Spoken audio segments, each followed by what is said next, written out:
নিজের সবচেয়ে প্রিয় জিনিসটা হারিয়ে যাওয়ার পর হঠাৎ নতুন করে ফিরে পেলে মন যতটা খুশি হয়, আজকে আমি ততটাই খুশি।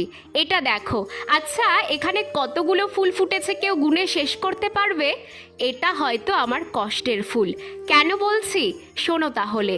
এই গাছটা আমি লাগাইনি জানো তো, আর এই টবটাও আমি ছাদের এক কোণে ফেলে রেখেছিলাম, কারণ আমার লাগানো প্রথম গোলাপ চারাটা আমি এই টবেই বসিয়েছিলাম। ও ছিল আমার সবচেয়ে প্রিয়। তোমরা ভালো করে দেখলে এই টবে এখনও ওর মরা ডালপালাগুলো দেখতে পাবে।